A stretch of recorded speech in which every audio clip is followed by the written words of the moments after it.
विदधतीं पद्मासने संस्थितां वन्दे त्वां परमेश्वरीं भगवतीं बुद्धिप्रदां शारदाम्।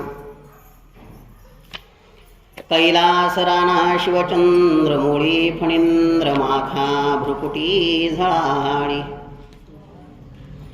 कारुण्यसिंधू भवदुःखहारी तुझवीन शंभो मज कोण तारी। पार्वतीपते हर हर महादेव भवानी। व्यास उवाच धर्मक्षेत्रे महाक्षेत्रे गंगा कालिंदी संगमे प्रयागे परमे पुण्ये ब्रह्मलोकस्य वर्त्मनि। सूत सांगता शौनकादिक सकल ऋषींप्रत सनत कुमार वेद व्यासांना भगवान शंकर नंदिकेश्वराला आणि साक्षात नंदिकेश्वर सनत कुमारांना शिव महापुराणाची कथा वर्णन करीत असताना गत म्हणजे काल आपण कोणकोणत्या कथा पाहिल्या। काल भगवान शंकराचं महात्म्य पाहिलं।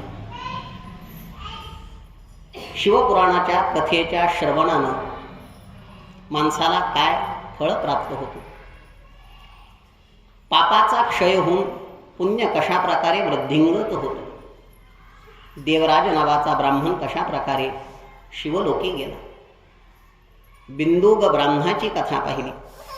काल चंचुला पार्वतीच्या लोकाला कशा प्रकारे गेली, पार्वतीनं तुंबरूच्या हातानं शिवपुराणाची कथा परिपूर्ण करून बिंदुगाचा उद्धार कशा प्रकारे केला आणि पिशाच्य योनीतून बिंदुग कशा प्रकारे मोक्षाला गेला, शिवलोक त्याला कशा प्रकारे प्राप्त झाला, ह्या शिवपुराण कथा श्रवणाचा विधी काल आपण या ठिकाणी पाहिला, त्याचे नियम पाहिलेत आणि या सर्व कथाभाग श्रवण करून काल आपण आपल्या शिवपुराणाचा पहिला दिवस परिपूर्ण।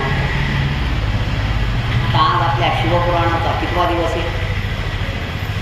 द्वितीय असा दुसरा दिवस। मग आता या ठिकाणी सकाळची वेळ होती।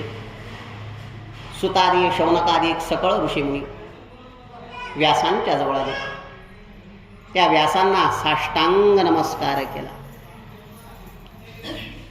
व्यास म्हणाले, सुता, प्रयाग क्षेत्र हे अत्यंत पुण्यमय आहे। गंगा आणि यमुना अशा महानद्यांचा संगम त्या ठिकाणी आहे, त्यामुळे हिला धर्मभूमी म्हणल्या गेलेलं आहे। अशा पवित्र या धर्मभूमीतून ब्रह्मलोकी जाण्याचा मार्ग प्राप्त होतो। अशा त्या ठिकाणी सकल विद्वान ऋषी मुनींनी फार मोठा यज्ञ करायचं ठरवलं आणि या यज्ञाचं वृत्त कळताच व्यास शिष्य सूत महामुनी त्या ठिकाणी आले। तत्र सत्रम समाकर्ण व्यास शिष्यो महामुनी आजगाम मुनी द्रष्टुम सूत पौराणिकोत्तमा। आणि त्या सुतांना पाहता क्षणी सकल ऋषी मुनींनी त्या सुताला साष्टांग नमस्कार केला। सूत आसनावर स्थानापन्न झाले। लक्षात असू दे, इथं आता शौनकादिक सकळ ऋषीमुनी सुतांना प्रश्न विचारतात आणि सूत महामुनी त्या प्रश्नांचे उत्तर देत आहे। शौनकानं प्रश्न मोठा सुंदर विचारला, महाराज, कलियुग प्राप्त झाले, या कलियुगामध्ये लोकांची बुद्धी, आचार, विचार, धर्म लोप पाहू लागला आहे। सत्कर्मामध्ये देव, या देवांचं पूजन आता कोणीही करायला तयार नाही। कलीचं वर्णन जरा शिवपुराणामध्ये अवघडच केलं. प्राप्ते कलियुगे घोरे नरा पुण्यविवर्जिता दुराचाररता सर्वे सत्यवार्ता परांमुखः. सूत म्हणतात, शौनका, ह्या कलियुगामध्ये पुण्यकर्म कोणीही करणार नाही. सर्वत्र दुराचार वाढणार, खोटेपणा लबाडी वाढणार, सत्य कुणीही बोलणार नाही, असत्यता वाढणार, सदैव लोक दुसऱ्याची निंदा करणार, परधन आणि परस्त्रियांची अपेक्षा करणार, लोक जीवाची हिंसा करणार. या ठिकाणी मूढ, नास्तिक आणि लोकांची बुद्धी पशुप्रमाणे होणार. सूत म्हणतात, शौनका, वर्णाप्रमाणे कोणीही वागणार नाही. सर्वजण स्वार्थी होणार, सुखप्राप्तीसाठी पापकर्म करणार. आता मला सांगा, हे जे व्यासांनी लिहून ठेवले हे खरं आहे का खोटं आहे सांगा बरं. सुखप्राप्तीसाठी, क्षणिक सुखासाठी आपण पापकर्म करायला लागलो का नाही? 10 रुपये, 20 रुपये, 50 रुपये कमवण्यासाठी असत्यता वाढायला लागली. राहिली का सत्यता? द्या उत्तर. जे जे काही दूध विक्रेते बिन पाण्याचं दूध विकत येत, जे जे काही दुकानदार आहेत तराजूला काटा मारल्याशिवाय का होईना हात मोकळा सोडतेत का? नाही ना.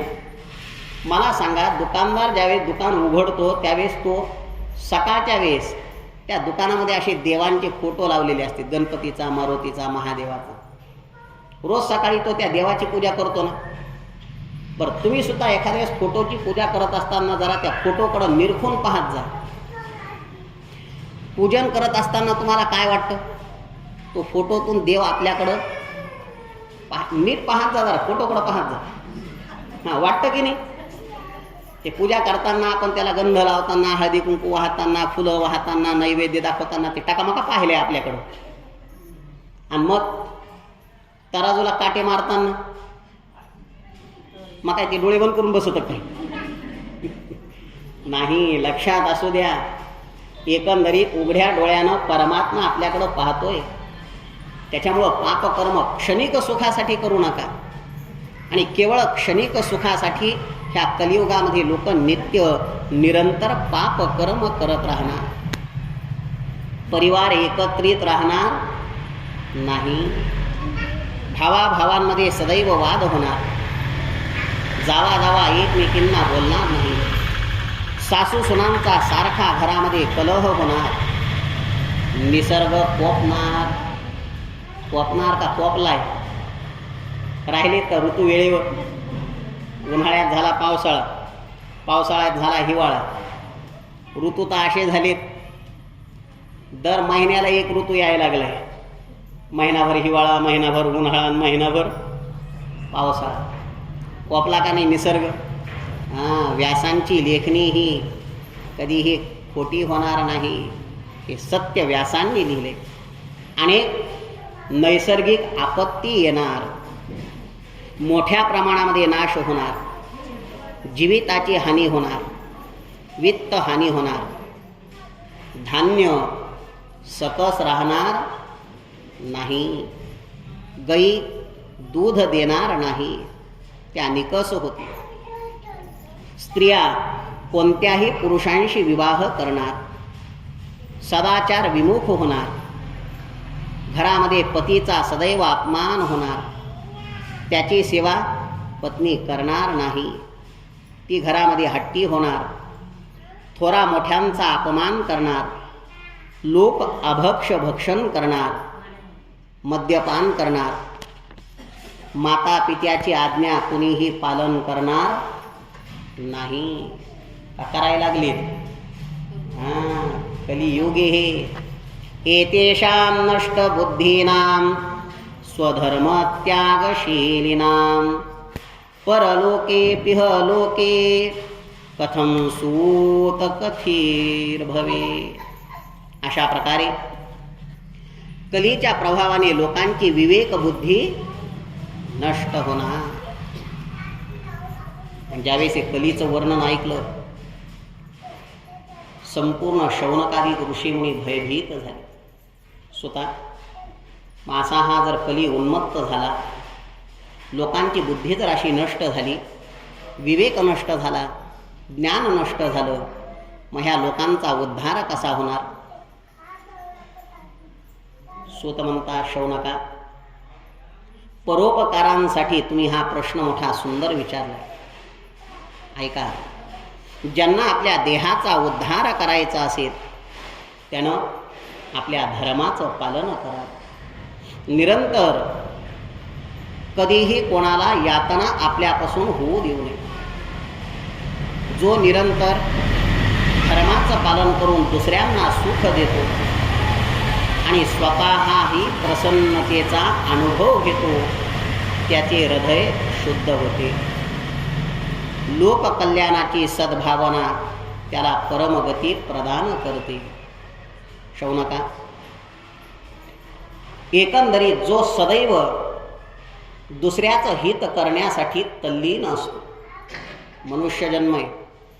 परमात्मानं या ठिकाणी आम्हाला जन्माला घातले.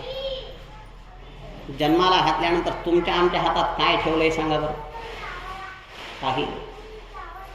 ही देहाची आसक्ती आहे, देहाचा अभिमान आहे. फक्त त्या देहाचा अभिमान धरू नका. तो देह कसा आहे? पाण्यावर आलेल्या बुडबुड्याप्रमाणे. इथं बसल्यापैकी कुणीतरी सांगू शकतं का, एखाद्या पाण्यावर जर एखादा बुडबुडा आला तर तो किती वेळात फुटू शकतो? नाही, क्षणभंगूर आहे. तसं आपली आयुष्य मर्यादा आहे. म्हणून इथं जन्माला आल्यानंतर साधुपृष्टं साधवो वस्त्रैलोकहितकारकं गुरुं स्मृत्वा भवे स्नेहा द्वक्षेत श्रूनुतादरात. सदैव दुसऱ्याचा आदर करायला शिका. मात्र पित्र आज्ञा पालन करा. ह्या आज्ञा फार महत्त्वाच्या आहेत. गुरुची आज्ञा कधीही मोडू नका. गुरु महाराज जर तुम्हाला एखादं कार्य करू नको म्हणले तर बळजबरीने ते कार्य करायच्या भानगडीत जाऊ नका. दुसरी आज्ञा मात्र आज्ञा आहे. आई जर तुम्हाला एखादं कार्य करू नको म्हणली तर बळजबरीनं ते कार्य करायच्या भानगडीत जाऊ नका. त्या कार्याचा नाश होईल. तिसरी आज्ञा फार महत्त्वाची, पित्र आज्ञा. वडिलांची जर इच्छा नसेल आणि त्यांनी जर एखादं कार्य करू नको म्हणले तर बळजबरीनं ते कार्य करायच्या भानगडीत जाऊ नका. त्या कार्याचा नाश होणार. आणि चौथी आज्ञा म्हणजे राजआज्ञा. राजआज्ञेचं पालन करत जा. ह्या 4 आज्ञा जर आपण पाळल्या तर बऱ्या आहेत. पाचवी आज्ञा जरा अवघडच आहे. कोणती? देवाज्ञा. तिची वाटच पाहत जाऊ नका, नाही तर पत्रातच लिहावं लागतं. सगळ्याच्या आज्ञा मोडल्या आणि ते देव आज्ञेच्या पात्र झाले. म्हणून या 4 आज्ञा निरंतर पालन करत जा. आणि या ठिकाणी वर्णन करण्यात आले, जो मनुष्य ह्या आज्ञेचे पालन करतो, स्वधर्माचं पालन करतो, त्याच्या जीवाला सद्गती प्राप्त होते. सर्व क्लेश दूर होऊन सुख प्राप्त होतो आणि तो साक्षात शिवस्वरूप होऊन शंकराच्या लोकाला जातो. शृणोतो ऋषय सर्वे स्मृता शिवमनामयं पुराण प्रवणं शैवं पुराणं वेदसारजं. मग या ठिकाणी सूत म्हणाले, महर्षींनो, मग या कलियुगातून तुम्हाला उद्धरून जर मोक्षाला जायचं असेल तर तुम्ही शंकराचं स्मरण करा. शिवपुराणाचं श्रवण नित्य करा. कारण हे शिवपुराण साक्षात अमृत आहे. यामध्ये भक्ती, ज्ञान, वैराग्य आणि वेदांत वर्णन करण्यात आलेलं आहे. वर्तमान कल्पात सृष्टीचा जेव्हा आरंभ झाला तेव्हा 6 ऋषी कुळांच्या ऋषींमध्ये सर्वश्रेष्ठ कोणी यावरून वाद निर्माण झाला. आता सगळे ऋषी एकत्र आले. कोणी म्हणले ब्रह्मदेव श्रेष्ठ आहे, कोणी म्हणले विष्णू श्रेष्ठ आहे, कोणी म्हणले महादेव श्रेष्ठ आहे. लागला ना वाद त्यांच्यातच. आता हा वाद आतापासून नाही बरं का. 6 महिने महादेवाची पूजा की 6 महिने गणपतीची पूजा की 6 महिने विष्णूची पूजा की 6 महिने पांडुरंग, हे वाद ऋषीमुनींच्या काळापासून चालत आलाय. आणि एवढा वाद लागला की त्यांना मिळच लागणं नेमकं श्रेष्ठ कोण आहे. आणि मग ते सगळेजण ब्रह्माणं शरणं ययुः, ब्रह्मदेवाकडे आले. आणि त्या ब्रह्मदेवाला त्या सर्व ऋषीमुनींनी साष्टांग नमस्कार केला. ओ ब्रह्मदेवा बोला. म्हणजे आता आमच्या मनामध्ये एक शंका निर्माण झाली. सकाळी उठल्यानंतर आम्हाला कधी कधी पांडुरंग दिसतोय, कधी कधी महादेव दिसतोय, कधी कधी गणपती दिसतोय, कधी कधी रुद्र दिसतोय. मग आम्ही नेमकी आराधना करायची तरी कोणाची? मग एक काहीतरी असा पक्का आम्हाला आश्रय द्या की जेणेकरून त्या देवाची आम्ही आराधना निरंतर करावी. ब्रह्मदेव म्हणले हे तर खरे. एष देवो महादेव सर्वज्ञो जगदीश्वराः अयंतु परया भक्त्या दृश्यते नान्यथा क्वचित्. ऋषीमुनी हो, भगवान महादेव हे सनातन पुरुष आहेत. त्यांचे अव्यक्त अस्तित्व कोणीही जाणू शकत नाही. इंद्रियाच्या आकलन शक्तीच्या पलीकडचे ते आहेत. सर्व साक्षी व सर्वज्ञ आहेत. या संपूर्ण विश्वाला अंतर्बाह्य व्यापून आहेत. सर्व देव, ब्रह्मा, विष्णू, चंद्र, सूर्य, अग्नी, वरुण, वायू हे देवसुद्धा शंकराची आराधना करतात. म्हणून तुम्ही सर्वजणांनी त्या शंकराची निरंतर आराधना करा. भक्त्या परमया तस्य नित्यं दर्शनकांक्षिणा.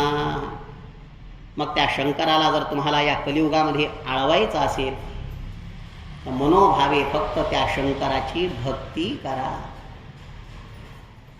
भक्ती जरा अवघड आहे. भक्ती करण्यासाठी मन शांत झालं पाहिजे.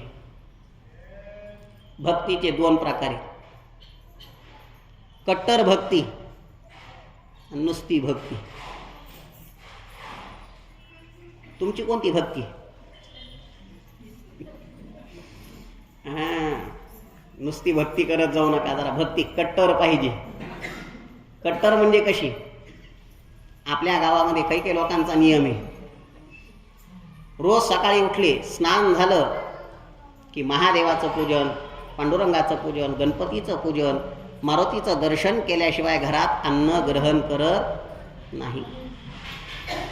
किती गडबड असू द्या, किती पाहुणे घरात येऊ द्या, पण वेळात वेळ काढून त्या मंदिरात येतील, त्या महादेवाला पाणी घालतील, त्याचं पूजन करतील. याला म्हणत जाव कट्टर भक्त. भक्त कोणाला म्हणत जाव?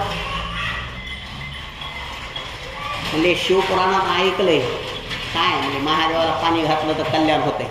मग पांडुरंग राहू दे म्हणले, तसं घाल म्हणले महादेवाला पाणी. पांडुरंग पारसाच आहे.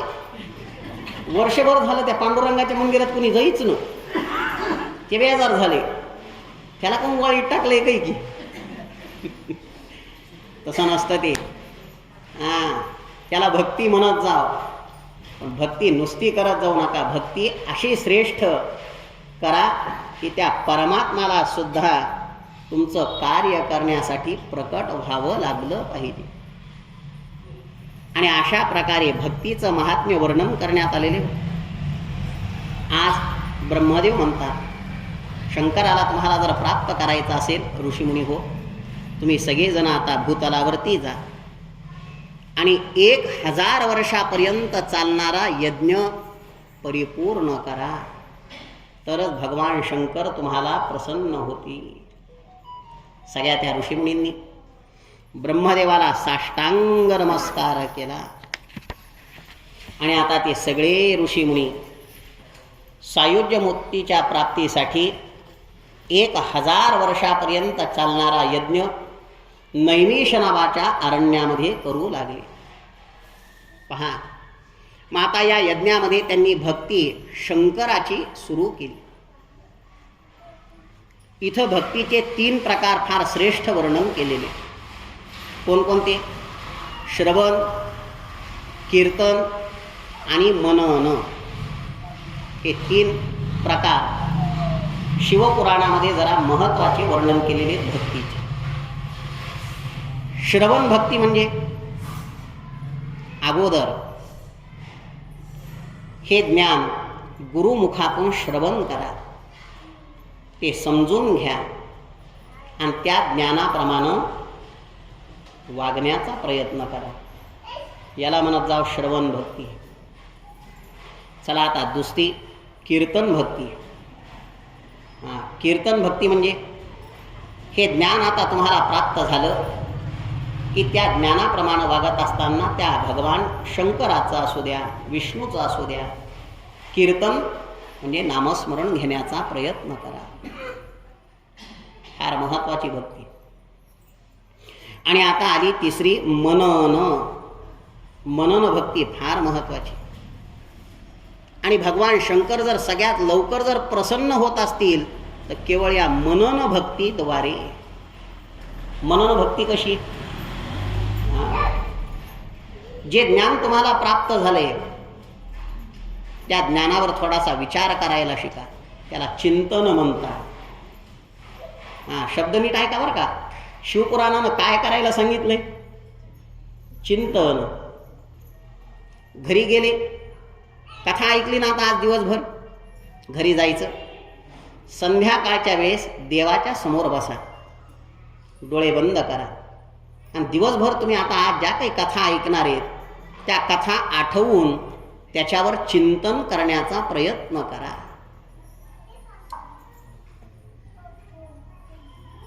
जमन का? जमन. डोळे बंद केल्यावर दिसतो का महादेव? दिसतो का तुम्हाला? महादेव दिसत नाही म्हणले महाराज, पण सुनबाई कपाटाकडे जाताना दिसत.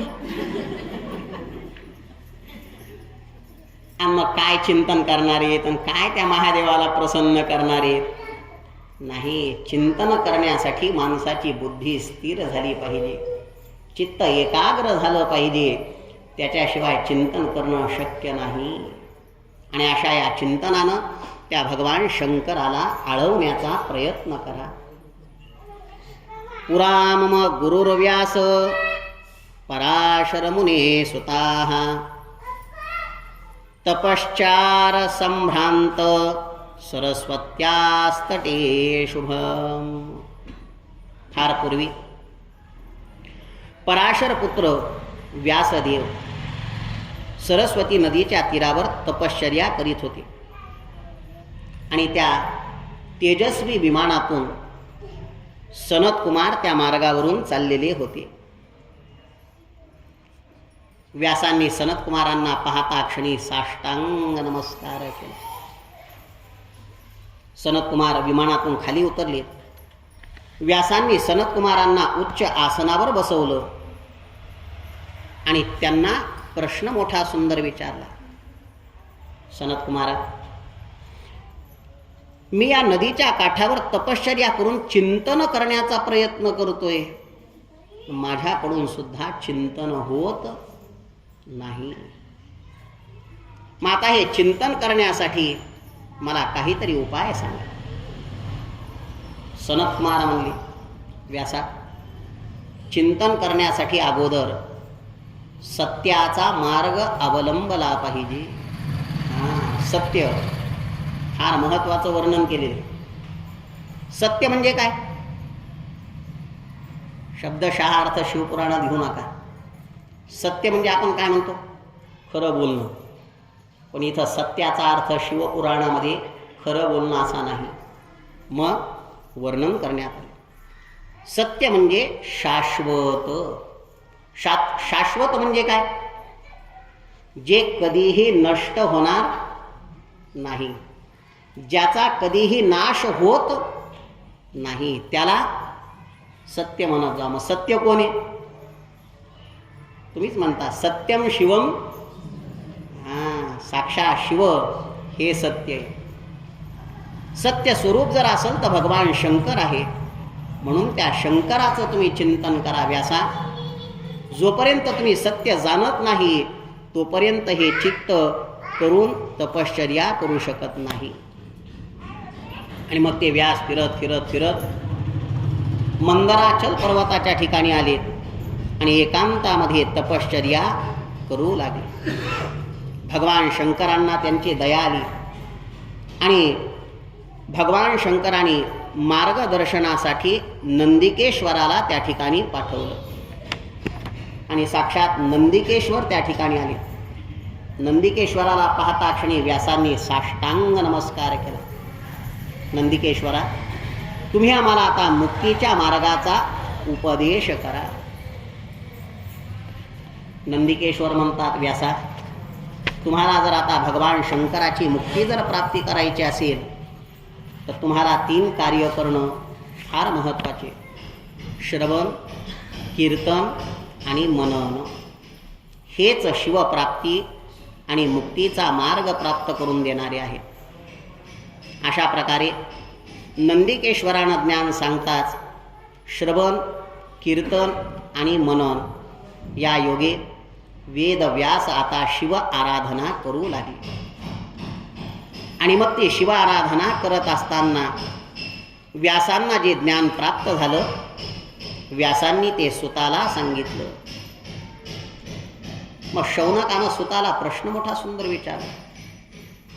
हे ज्ञान श्रवण करत असताना आम्हाला एक कळालं की जर भगवान शंकराला प्राप्त करायचं असेल तर अगोदर त्यांच्या कथा श्रवण कराव्या लागतील. कथा श्रवण करून त्यांचं चिंतन करावं लागेल. मग काही काही माणसं फार साधे असतात. आता हा प्रश्न शौनकाचा आहे बरं का. सुतांना कथा ऐकतेत, कथा समजून घ्यायचा प्रयत्न करतेत, त्यांना कथा समजतच नाही. खरं आहे, काही काही लोक मन लावून कथा ऐकतेत, ती समजून घ्यायचा एवढा प्रयत्न करतेत, पण ती त्यांना समजतच नाही. आणि मग ज्यांना कथा समजली नाही मग ते चिंतन कसं करणार? आणि त्यांनी जर चिंतन केलं नाही तर मग यांना काय शिवलोक प्राप्त होणार नाही का? मग यांना काय मोक्ष प्राप्त व्हायचा नाही का? म्हणले सुता, मग अशा लोकांसाठी काहीतरी सोपा मार्ग सांगा. वा शौनका, प्रश्न हा सुंदर विचारला. ज्या माणसाला कथा समजली नाही, ज्याला शंकराचं चिंतन करता आलं नाही, अशा माणसानं अनुष्ठान करावं. आता अनुष्ठान पण फार महत्त्वाचं वर्णन केले. मग आता हे अनुष्ठान कुठं करायचं, कसं करायचं, हे साक्षात भगवान शंकर आपल्या मुखानं नंदिकेश्वराला वर्णन करायला लागले. मंडपम गोपुरम तीर्थम मठम क्षेत्रम तथोत्सवम वस्त्रम गंधम च माल्यं च धूपम दीपम च भक्तिताः. अनुष्ठान म्हणजे त्या देवाचं पूजन, फार महत्त्वाचं आहे. मग हे पूजन करण्यासाठी भगवान शंकराचं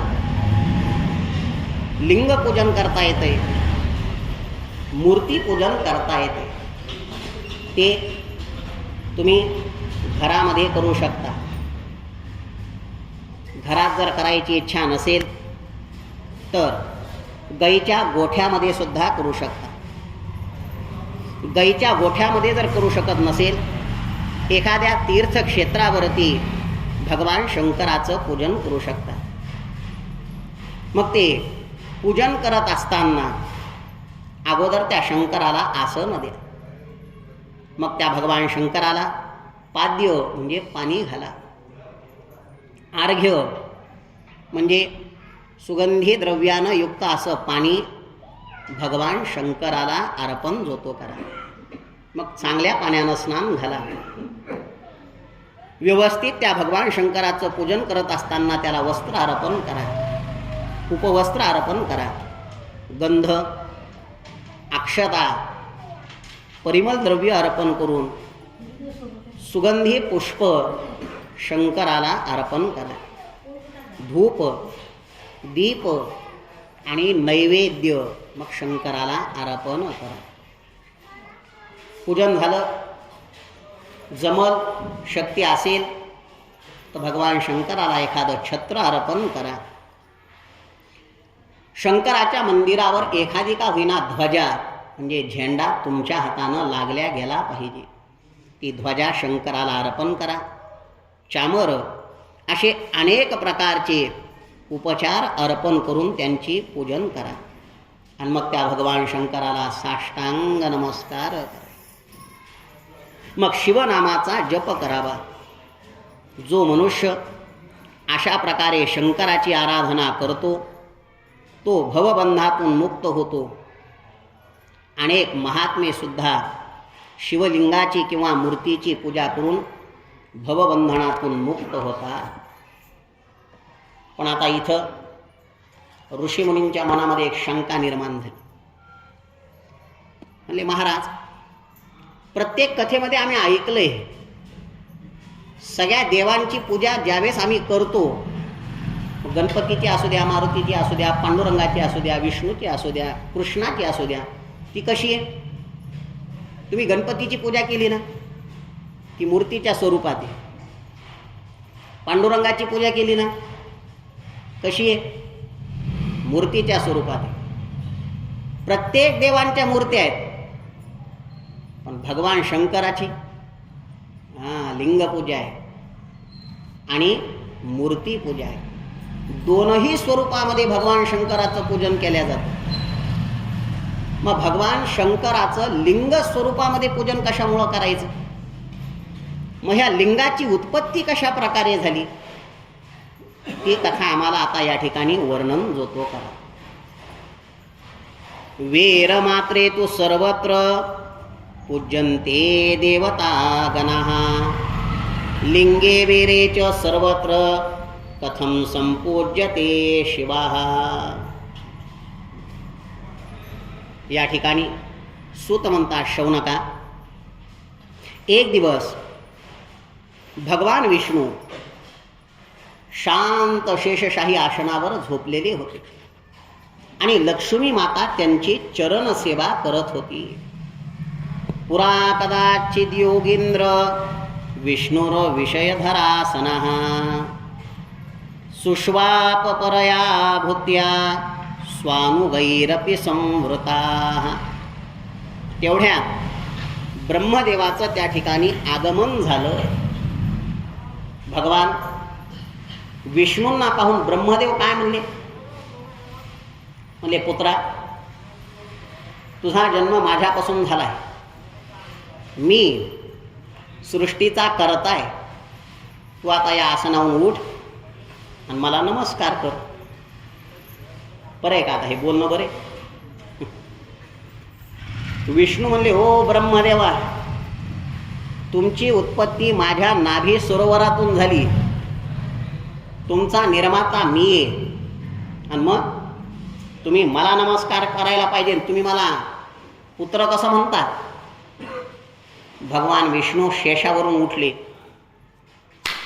दोघांत असं भांडण लागलं. ते भांडण एवढं पेटलं की अक्षरशः दोघांमध्ये युद्ध सुरू झालंय.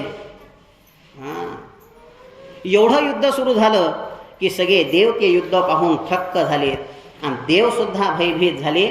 त्या देवांनी विचार केला, आता यांच्या युद्धामध्ये जर यांनी महाअस्त्रांचा जर प्रयोग केला तर ब्रह्मांडाचा नाश होईल. आणि तसंच झालं. भगवान विष्णूनं पाशुपत अस्त्र बोलवलं आणि ब्रह्मदेवानं माहेश्वर अस्त्र. हे अस्त्र साधे समजू नका. ज्यावेळेस दोघांनी हे अस्त्र आमंत्रित केले आणि एकमेकांवर आता या अस्त्रांचा प्रहार करणार. हे अस्त्र साधे नाहीत. माहेश्वर अस्त्र आणि पाशुपत अस्त्र हे दोनही अस्त्र जर एकमेकावर जर आदळले असते काय झालं असतं बरं? शिवपुराण सांगायला आम्ही आणि ऐकायला तुम्ही, कोणीच राहिलं नसतं. आणि ज्यावेळेस ते प्रखर अस्त्र ज्यावेळेस उत्पन्न झाले, निर्माण झाले, तो सगळे देवसुद्धा घाबरले आणि भगवान शंकराला शरण गेले. कैलास राना शिवचंद्रमोळी, फणींद्र माथा भ्रुकुटी झाळी, कारुण्य सिंधू भवदुःखहारी, तुझवीन शंभो मज कोण तारी. शंकरा हे दोघं जण आता वाद एवढा पेटून भयंकर अस्त्राला आमंत्रित करते झाले. आता या संकटापासून तुम्ही सगळ्यांचं रक्षण करा. आणि ज्यावेळेस त्या दोघांचं युद्ध कोपाला जाऊ लागलं तर त्या दोघांच्या मध्यभागी अग्निस्तंभ प्रकट झाला. महानलस्तंभ विभीषणाकृती बभूव तन्मध्यतलेस निष्कला. आणि तो स्तंभ एवढा मोठा होता की आकाशवाणी झाली. जो कोणी या स्तंभाचा उगम किंवा अंत्य पाहून सगळ्यात पहिले येईल तो तुम्हा दोघांमध्ये श्रेष्ठ होईल. आता लागली स्पर्धा. ब्रह्मदेव म्हणले आता एक काम करा, मी जातो म्हणले याचं उगम स्थान पाहिला. विष्णू म्हणले मी जातो याचा अंत पाहिला. आता मला सांगा, जिथं ते अग्निस्तंभाप्रमाणे लिंग मधात प्रकट झालं त्या शंकराचा उगम अंत कोणीतरी वर्णन करू शकतंय का? हां, शंकराची माया आहे ती. हा मायेचा तो पसार आहे.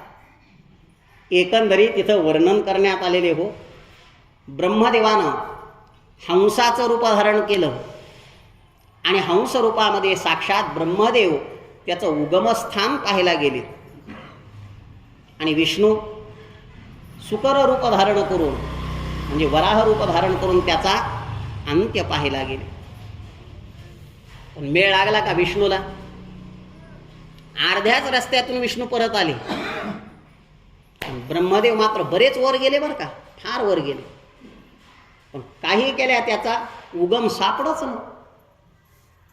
ब्रह्मदेव म्हणले आता मी जर इथून हताश निर्बल होऊन जर गेलो तर मला विष्णूला नमस्कार करावा लागेल आणि विष्णू श्रेष्ठ होईल.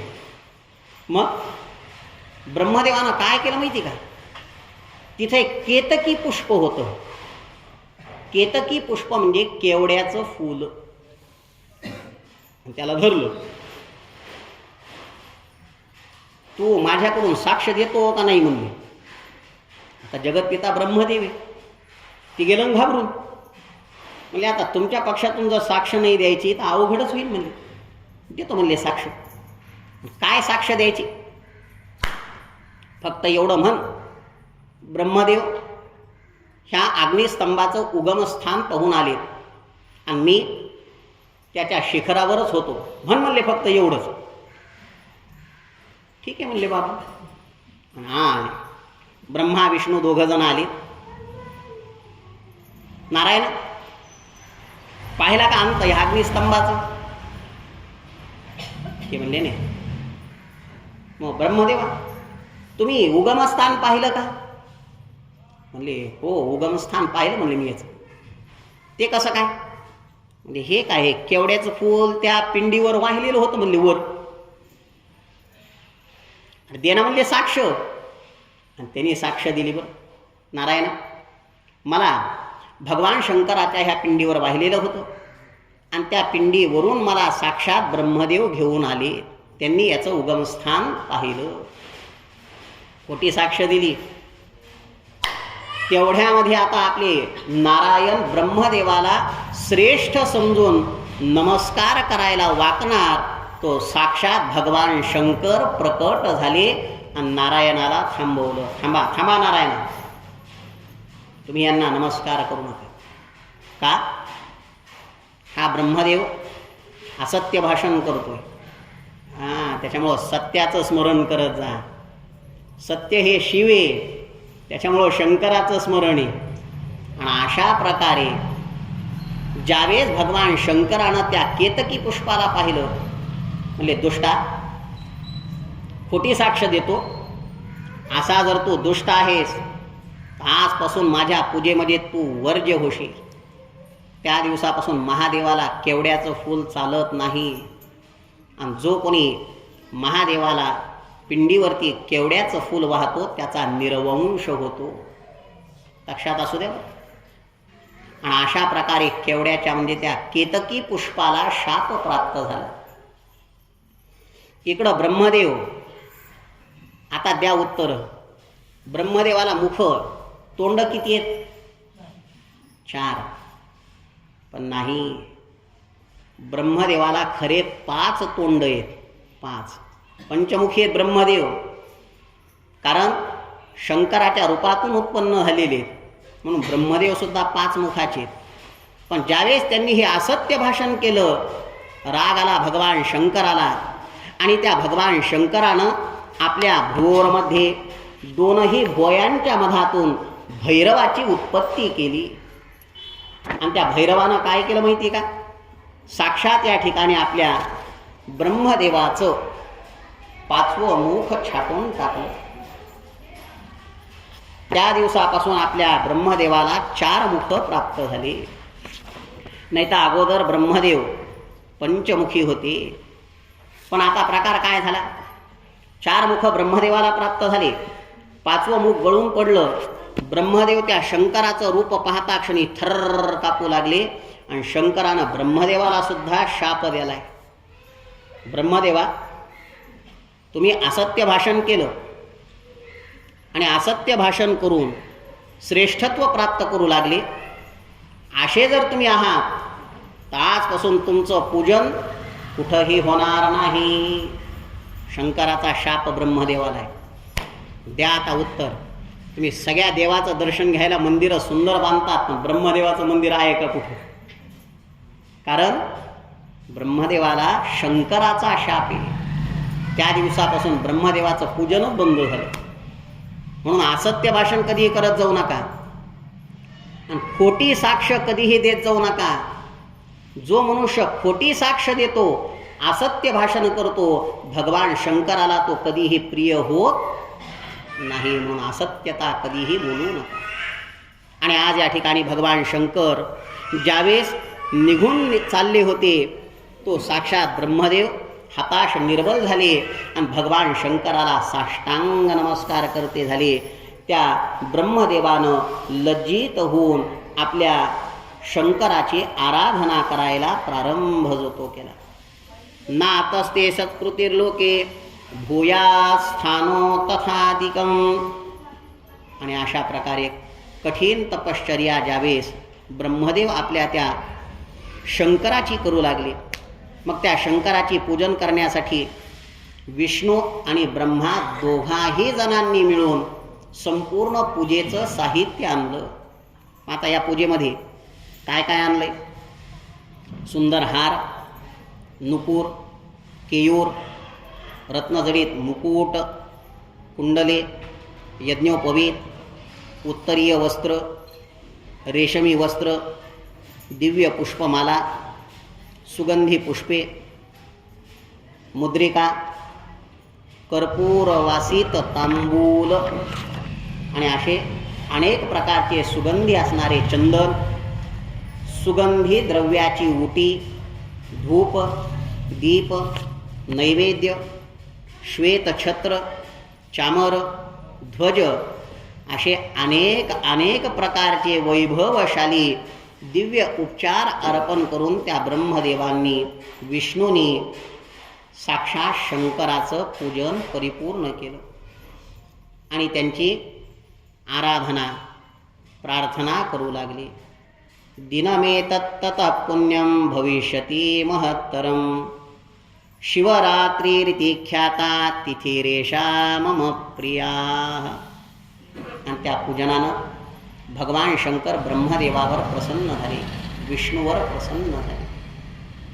विष्णूला वर दिला, तू सत्य भाषण केलं म्हणून माझे संपूर्ण अधिकार तुला प्राप्त होतील. जो कोणी विष्णूची पूजा करल त्याला शंकराच्या पूजेचं फळ प्राप्त होईल. शिवपुराणामध्ये विद्येश्वर संहितेमध्ये प्रत्यक्ष भगवान शंकरानं आपल्या मुखानं वर्णन केलेले बरं का. त्याच्यामुळं तुम्ही भेदभाव बिलकुल करत जाऊ नका. हां, महादेवाचं ऐकलं म्हणून महादेवाचीच आराधना करायची, गणेश पुराण ऐकलं म्हणून गणपतीचीच आराधना करायची, भागवत ऐकलं म्हणून विष्णूचीच आराधना करायची, असं नाही. जो कोणी विष्णूची आराधना करतो त्याला प्रत्यक्ष शंकराचं पूजन केल्याचं प्राप्त होतं. सगळे देव एकच आहेत, त्याच्यामुळं देवांमध्ये भेदभाव करत जाऊ नका. गणपती आमचा आणि महादेव तुमचा. इथं प्रत्यक्ष भगवान शंकरानं तो वर दिलाय विष्णूला. आणि अशा प्रकारे या ठिकाणी ब्रह्मदेवानं जी तपश्चर्या केली, विष्णूनं जे पूजन केलं, भगवान शंकर त्यांना प्रसन्न झाले. तो दिवस अत्यंत महत्त्वाचा, श्रेष्ठ होता. ती तिथी शिवरात्री या नावानं ओळखल्या जाऊ लागली. त्याच्यामुळं जरा शिवरात्रीच्या पूजनाला महात्म्य फार वर्णन केलेले. भगवान शंकर म्हणतात, ब्रह्मदेवा, शिवरात्र ही तिथी मला अतिशय प्रिय असेल. ऐका आता शिवरात्रीचं महात्म्य, पण ते खरं महात्म्य पुढं ऐकायचं आहे. इथं थोडक्यात आलेलं आहे. या दिवशी जो मनुष्य निराहार राहील, शंकराच्या लिंगाची किंवा मूर्तीची पूजा करील, तो भक्त सदैव मला प्रिय होतो. जो मनुष्य शिवरात्रीच्या दिवशी शंकराचं पूजन करतो त्या दिवशी तुम्हाला काय फळ प्राप्त होतं? वर्षभर त्या शंकराचं पूजन केल्याचं पुण्य त्या एका रात्रीच्या पूजनानं तुम्हाला प्राप्त होतं. इतकी शिवरात्र पवित्र ठरली. म्हणून शिवरात्रीच्या दिवशी त्या शंकराचं पूजन अवश्य करत जा. जो मनुष्य शिवरात्रीच्या दिवशी त्या शंकराचं पूजन करतो त्याच्या सकल मनोकामना पूर्ण होतात. पण आता हे झालं शिवरात्रीचं आख्यान. पण भगवान शंकर ब्रह्मा आणि विष्णूच्या मधामध्ये अग्निस्तंभ रूपानं प्रकट झालेले होते. मग तो दिवस कोणता होता? मार्गशीर्ष महिन्यामधला आर्द्रा नक्षत्रयुक्त पौर्णिमासह प्रतिपदा. जरा ही तिथी लक्षात असू द्या. मार्गशीर्ष महिन्यामध्ये आर्द्रा नक्षत्रयुक्त पौर्णिमा किंवा प्रतिपदा एकत्र जर असेल आणि अशा वेळेस जो कोणी भगवान शंकराचं पूजन करून दर्शन घेतो, भगवान शंकर त्या भक्ताला आपल्या पुत्राप्रमाणे मानतात. तो भगवान शंकराचा पुत्र होतो बरं. म्हणून ह्या तिथीला अवश्य पार्वतीसह भगवान शंकराचं दर्शन घेत जा. आणि या दोघांचं जे युद्ध ज्या ठिकाणी झालं, ज्या ठिकाणी हे अग्निस्तंभ उत्पन्न झालं, ते क्षेत्र अरुणाचल प्रदेशामध्ये आहे. त्या क्षेत्राला लिंगस्थान म्हणलेलं आहे शिवपुराणामध्ये. मग या अरुणाचल प्रदेशामध्ये जर तुम्ही गेलात तर तिथं सिद्धेश्वर नाथाचं मंदिर आहे. मूळ ह्या लिंगाची स्थापना त्या ठिकाणं झाली. अवश्य तिथं गेल्यानंतर अरुणाचल प्रदेशामध्ये सिद्धेश्वर मंदिरामध्ये ह्या लिंगाचं दर्शन घ्यायला जा. अरुणाचल प्रदेश म्हणजे कुठं आलं हे? बद्री केदारनाथाकडं. तिथं जिरा घाटामध्ये करडा पर्वतावरती हे सिद्धेश्वर नाथाचं मंदिर आहे. अवश्य त्या ठिकाणी जा आणि भगवान शंकराचं दर्शन घ्या. अत्र तीर्थंच बहुधा भविष्यति महत्तरं मुक्तिरप्यजंतूनां वासेन मरणेन च. शिवपुराणामध्ये मस्त वर्णन केलेले. ह्या क्षेत्रावरती जो मनुष्य दर्शनाला जातो त्याच्या सगळ्या पापांचा नाश होतो. ह्या क्षेत्रावरती जर माणसाला मरणकाल जर प्राप्त झाला तर त्याला साक्षात भगवान शंकराचा लोक प्राप्त होतो. आणि जो मनुष्य अरुणाचल या लिंगस्थानी दानधर्म करतो किंवा 1 रात्र 2 रात्र 4 रात्रीपर्यंत तिथं निवास करतो त्याला साक्षात शिवलोक प्राप्त होतो. सालोक्यम चैव सामीप्यम सारूप्यम स्राष्टिरेव च सायुज्यमिति पंचैते क्रियादीनां फलं मतं सर्वेपि यूयं सकलं प्राप्स्यथाशु मनोरथम. शिवपुराणामध्ये मुक्तीचे 5 प्रकार वर्णन केले. आता हे शिवपुराण आहे. तुम्ही श्रीमद भागवतामध्ये मुक्तीचे प्रकार ऐकलेत. द्या आता पटकन उत्तर. शिवपुराणामध्ये 5 मुक्तीचे प्रकार सांगितलेले, तसे भागवतामध्ये मुक्तीचे किती प्रकार सांगितलेत? बरोबर उत्तर दिलं. 4च प्रकार आहेत. कोणकोणते? स्वरूपता मुक्ती, समीपता मुक्ती, सलोकता मुक्ती आणि सायुज्यता मुक्ती. ह्या 4 मुक्ती तुम्ही तिथं ऐकल्या आहेत. कुठं? श्रीमद भागवतामध्ये. पण आता 5वा मुक्तीचा प्रकार जो आपल्या शिवपुराणामध्ये वर्णन केलेला आहे त्याला सारष्ट्री मुक्ती म्हणतात. हा 5वा प्रकार शिवपुराणामध्ये वर्णन केले. मग ही मुक्ती माणसाला कशी प्राप्त होते? जो मनुष्य शिवतत्वाचं ज्ञान प्राप्त करतो आणि त्या ज्ञानाप्रमाणे ती शिव आराधना करतो, त्याचं पूजन करतो, त्याला शिवस्वरूप प्राप्त होतं, त्याला सारष्ट्री मुक्ती म्हणतात. मग कलियुगामध्ये ही मुक्ती तुम्हाला प्राप्त करणं फार सोपं आहे. पण हे शिवतत्वाचं ज्ञान प्राप्त करणं जरा कठीण आहे. हे समजून घ्यायला जरा अवघड आहे. त्याच्यामुळं शिवपुराणाच्या कथा ऐकत असताना जरा लक्ष परिपूर्ण देऊन कथा श्रवण करा. मन शांत ठेवा, बुद्धी स्थिर ठेवा, चित्त एकाग्र ठेवा आणि शिवपुराणाच्या कथा श्रवण करा. शिवपुराणामध्ये ओळ मोठी सुंदर आली. ज्या गावामध्ये सगळ्या देवांचे मंदिर आहेत पण एकही शिवलिंग नाही किंवा शिवालय नाही, त्या गावाला तीर्थ म्हणता येत नाही, त्याला तीर्थक्षेत्र म्हणता येत नाही. म्हणून गावामध्ये एखादं का होईना शिवलिंग पाहिजे. आणि अशा प्रकारे त्या दिवसापासून भगवान शंकराच्या लिंग स्वरूपाचं पूजन सुरू झालं. आशीर्वाद भगवान शंकरानं दिला. मग आता शौनक म्हणाले, सुता तुम्ही आम्हाला आता तीर्थाचं आणि पूजनाचं महात्म्य सांगा. कोणत्या दिवशी काय पूजन केलं तर काय फळ माणसाला प्राप्त होतं? तीर्थ कोणकोणते आहेत ते सविस्तर आम्हाला या ठिकाणी वर्णन करा. ऐका आता तुम्हाला तीर्थाचं आणि पूजनाच्या फलाचं महात्म्य वर्णन जो तो करतो. श्री शिवमहापुराणे विद्येश्वर संहिता अध्यायः. हरये नमः.